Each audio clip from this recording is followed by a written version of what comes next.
What you're about to hear could change the way you see this entire conflict. The United States has now carried out a major airstrike on one of Iran's most important infrastructure targets, a large bridge near the city of Karaj, not far from Tehran. At first glance, it may sound like just another strike in an ongoing confrontation. But the moment a country begins targeting bridges, the meaning changes. The signal becomes deeper. The implications become far more serious. This is no longer just about a single structure being hit. It is about strategy. It is about escalation. And it is about the possibility that this conflict is now moving into a far more dangerous phase. In this report, we need to break down exactly what happened, why this specific target matters, and what it could mean next, using only verified information and keeping everything clear, factual, and easy to follow. According to multiple reports, the strike hit a major bridge project near Karaj, a key city that links Tehran to the western regions of the country.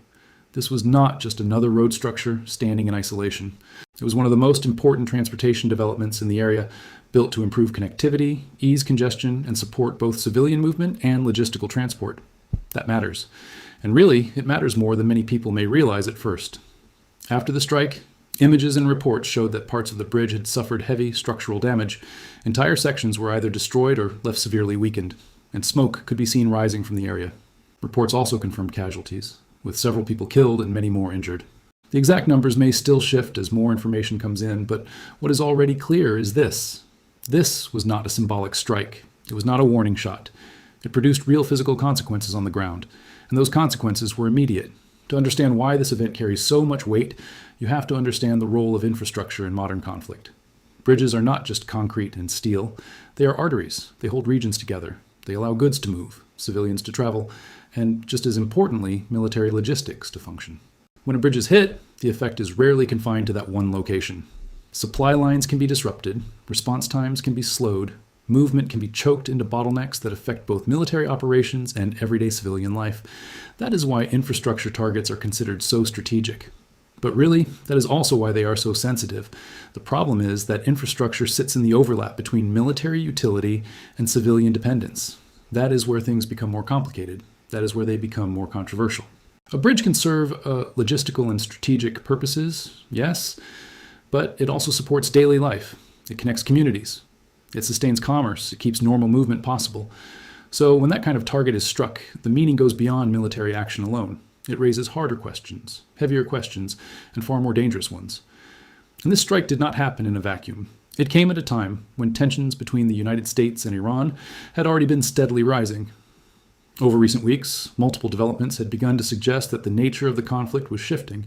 Statements from officials, movements across the region, and changes in military posture all pointed toward a more assertive approach. The targeting of a major bridge fits directly into that broader pattern.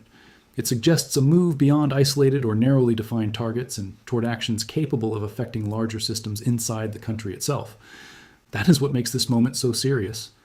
It is not just the damage to one bridge. It is what the choice of that target may represent.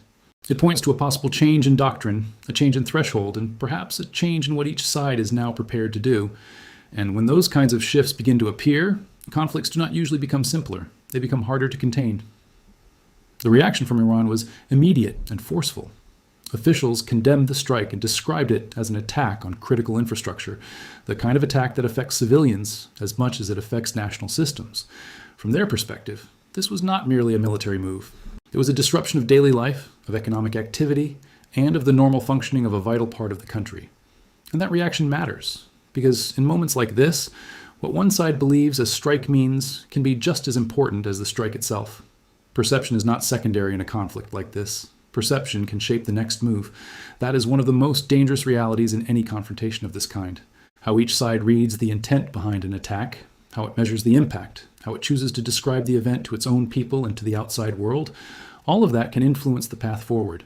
It can affect decisions about escalation, retaliation, and strategy. But the truth is, those decisions are rarely made in a calm atmosphere. They are made in moments of anger, pressure, and uncertainty. And that is exactly why this strike has triggered such intense attention. Internationally, the strike has raised serious questions as well. Analysts and observers are now looking beyond the immediate blast damage and asking what this means in terms of international norms and the laws of armed conflict. Infrastructure targets occupy a very difficult space. On one side, they may hold clear strategic value.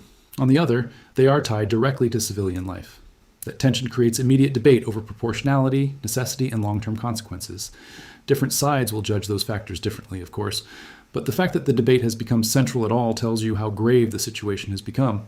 When infrastructure enters the target list, the conflict often enters a new phase too. That is the deeper concern here. This is not only about what was destroyed near Karaj, it is about the pattern that destruction may signal. Because once major infrastructure becomes fair game, the boundaries of the conflict can begin to widen very quickly. What was once limited may no longer stay limited. What once looked controlled may no longer remain controlled. And that is where the risk becomes far greater than the strike itself. Another major factor is escalation. In many conflicts, there are lines that, once crossed, change the entire dynamic. Targeting major infrastructure can be one of those lines. It can open the door to broader retaliation. It can expand the menu of possible responses. And it can create pressure on the other side to answer in a way that restores deterrence or signals resolve. Iran has already indicated that it may respond, and in situations like this, response does not always come immediately. It does not always come in a single obvious form either. Sometimes it is delayed, sometimes it is indirect, sometimes it appears in another theater, through another channel at another time. That uncertainty is what makes this moment so critical. It is not only about what has already happened, it is about what may happen next, and how many different directions the situation could take from here. The danger lies in the fact that responses are often unpredictable. They can be direct military actions, or they can be indirect measures across the region. And once that cycle begins, it becomes harder to control the pace, harder to predict the consequences, and much harder to prevent further expansion. There are also wider implications that go far beyond the immediate battlefield. Events like this can affect regional stability, economic conditions, and even global markets. Tensions involving Iran often ripple outward because of the country's role in global energy supply.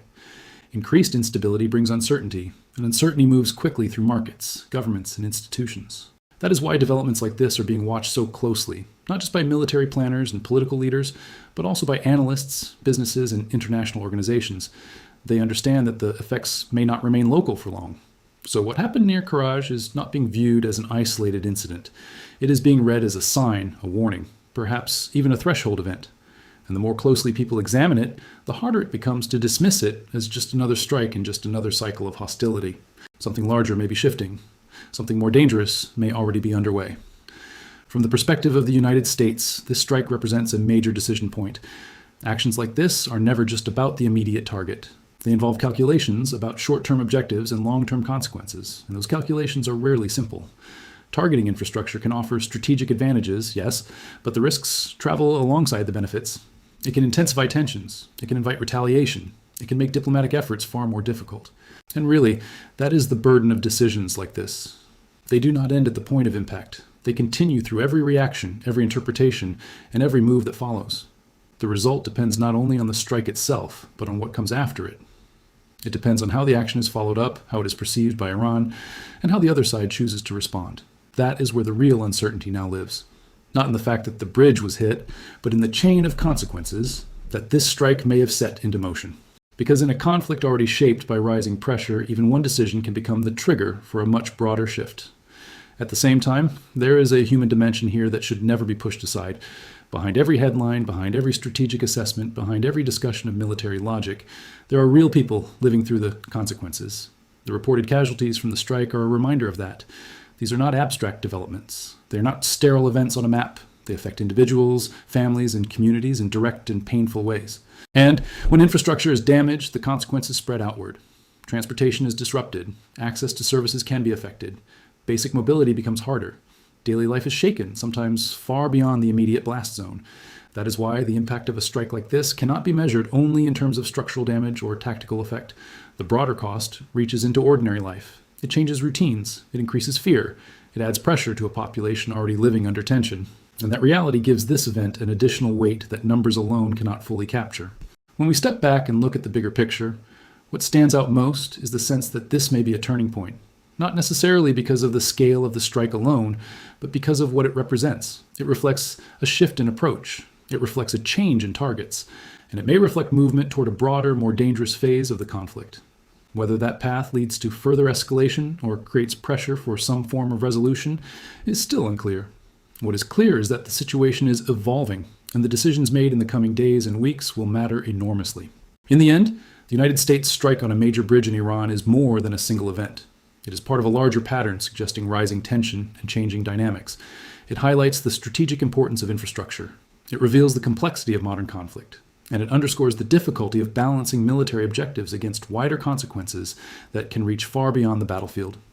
As this story continues to develop, the most important thing is to stay anchored to verified information and to understand not only what is happening, but why it matters. Because in situations like this, context is everything. This remains a developing story, and it will need to be followed closely as more information becomes available. The central question now is no longer only what has already happened, but what happens next. And that question could define everything that follows. If you have a perspective on where this may lead, leave a comment, stay connected, and follow along for clear, fact-based updates without unnecessary noise.